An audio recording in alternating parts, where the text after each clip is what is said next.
Good morning, ladies and gentlemen. This is Rusty 78609 leaving the Money Pit. You ever see the movie with Tom Hanks called The Money Pit? I can relate. Well, it's not that bad, but you know, getting the electric fixed is getting electrical done is not bad. Let me see if I can change this a little bit. I'll probably make it worse. Turn it off that way a little bit. Anyway, moving right along. Yeah, is it a real money pit?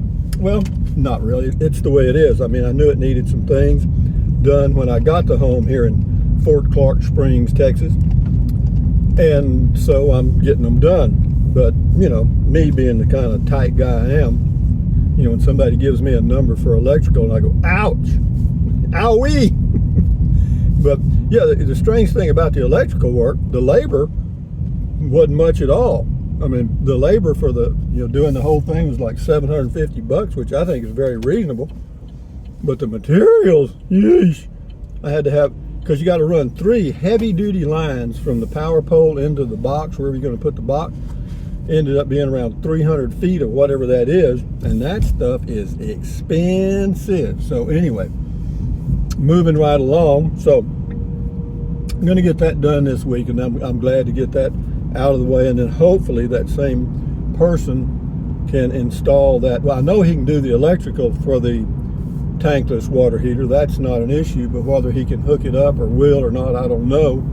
And so anyway, I want to bypass that 40-gallon electric hot water outside. 40 gallons of water for me is, you know, it's a lot. So anyway, having said that, moving right along. Beautiful day, temperature right now 55 degrees, top down or top up weather, it depends on you. And when I say top down or top up, I mean if you had a convertible in weather like this, would you have the top down or the top up?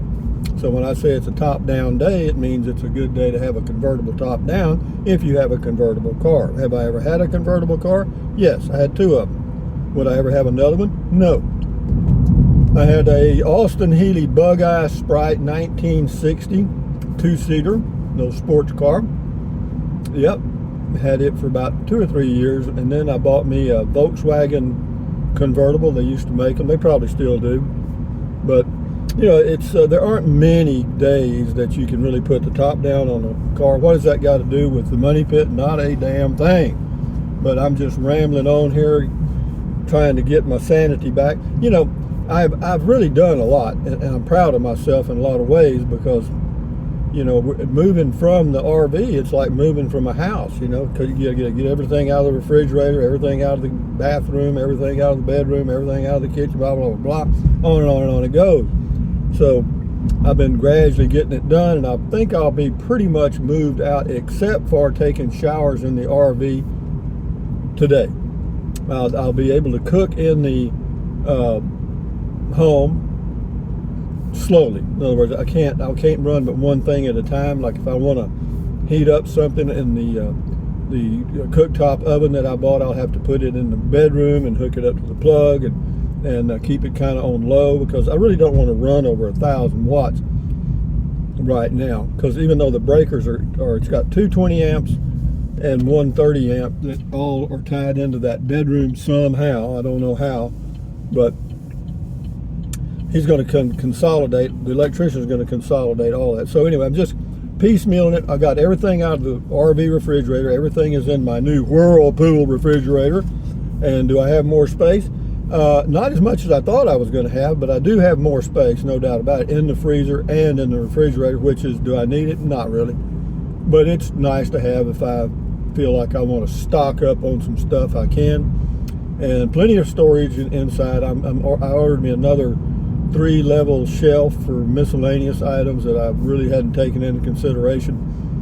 So that'll take care of that. So on and on we go with the remodeling of the tiny home that I bought in Fort Clark Springs. Yeah, I like the area. You know, everything's on the plus side. It's just a matter of getting things done, because when you're going back and forth from one place to another, even though they're right next to each other, it's still a little awkward, okay? You got to walk outside on a cold day and do this or that. So But welcome to Fort Clark Springs, guys. How did I get here? 76 years old. I have no clue. Talk about trails I have followed and places I have been. I'm not there with Johnny Cash song or whoever it was. I've been everywhere. I don't know who sang that, but I haven't been everywhere. But I've been a few places, and some of them I'd go back to, and obviously some of them I would not. Some of the better places, I like Alpine, Texas, but you know I can't really afford to live there. Because first of all, there's nothing for sale that I can afford, and the price of living there is pretty high, in my opinion, for me. And would it really bother me that much? Because I don't eat that much and I don't use gasoline that much, so it really wouldn't be a big deal. But it's a pretty area, no doubt. But it's very remote. So Fort Davis, Marfa, Marathon, all those places. We'll kind of go the long way around to the mail box or the post office. Across the road here, you'll see there's a beverage barn, and you just drive through and get your beer and all that stuff right there. Happy hour Monday through Friday. Yeah, you get a 32-ounce drink for 90 cents, which cost them $5. This is downtown Bracketville now, or pretty much. This is out on the perimeter. This is Highway 90, and we'll cruise along here.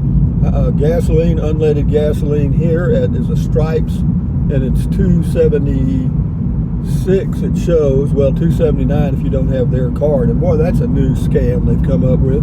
You go down the highway and you see a gasoline price that says $2.29. Well, yeah, you got to have their credit card with a $1,000 balance or something. I mean, you know, crazy. So moving right along, something else they have that's interesting here is they've got a Family Dollar store right here, and it's very well organized. I mean, they got a good manager there. You know, the shelves are stocked, the aisles are clean. You know what I mean? Looks like a business. And then up here we come to Dollar General on the right. Not quite yet, but in a minute. But so they got two of those in this little old bitty town, and that's kind of neat. They have basically the same merchandise. I'm going to cut through here. It says U.S. Border Patrol Station, but I'm not going there. I'm just cutting across this other highway, which goes, this is kind of, they call it the loop through Bracketville. And it's not really a loop, it's just an old highway is what it is. There's an antique store that's open. I could go in there and sell myself. They got a feed store over here that sells hunting supply. Now this is a big hunting area. No kidding. Deer mainly. And but yeah, it says hunting supplies sold here. And then right next to it is Kenny County wool something. What is it? Wool and mohair. They got public scales and stuff. Yeah, this is a big wool and mohair area around here, all the way to Rock Springs and that area. They raise a lot of goats for the wool and the mohair. They've been on this construction for quite a while, but this creates jobs, guys. They got a place there that says Hunt Brothers Pizzas, but it's closed. I don't know why they don't take their sons in the signs. I guess it's closed. I drove by the other night and I didn't see anybody. So we're headed to the post office, and I'm just cruising around Bracketville, Texas, letting y'all take a look at it. I'm going kind of into the sun, not too bad, but we'll be coming. This is a good place to eat, I'm told. Manito's Restaurant. Says they're open. They got, I think, 3 Mexican food restaurants here in town, maybe more. I think 3. And then there's a couple of places that just sell breakfast tacos, burritos and stuff. It's good though. The one I like is Lopez. They sell a good breakfast tacos, $2. Chorizo, egg, and bean. Health food, babe. Yeah. Bet you can feel your arteries hardening while you're eating. This is the hardware store on the right here, and that little old store, it's the last one on the right-hand side on the corner there. It's called D&D Hardware and Sporting Goods. But they have everything. I mean, you know, of course, like most places, they got to charge a price because they got hired help and all that stuff. But they're very helpful. They got good merchandise, and they also make keys. Isn't that nice? And here we go to the post office. When we get there, I'll end the video. And also, I will be doing a mail call here in the near future and kind of mix it in with a semi-beer 30 thing when I get in the mood. But I got some mail that I didn't. I had a letter in the RV that I had forgotten about. And then there was also there's a package here I'm picking up today. That guy in that golf cart drives over here from Fort Clark Springs. A lot of people drive over here from Fort Clark Springs. I could come over here on my trike. Some of you have asked about triking videos. I'm in the mood, but it's if it warms up enough today, I might, or tomorrow for sure. Tomorrow is going to be really nice, so I'll probably go triking tomorrow. So anyway, guys, from the Bracketville post office, my address here is P.O. Box 146, Bracketville, Texas 78832. Just send it to Rusty S. But anyway, guys, enjoy your day, enjoy your life, keep your health. Thumbs up. Carpe diem means seize the day in Latin. Adios, bye-bye, buy anything you want. If you think about it, use the Amazon link. Appreciate it. Enjoy your life, keep your health. Bye-bye.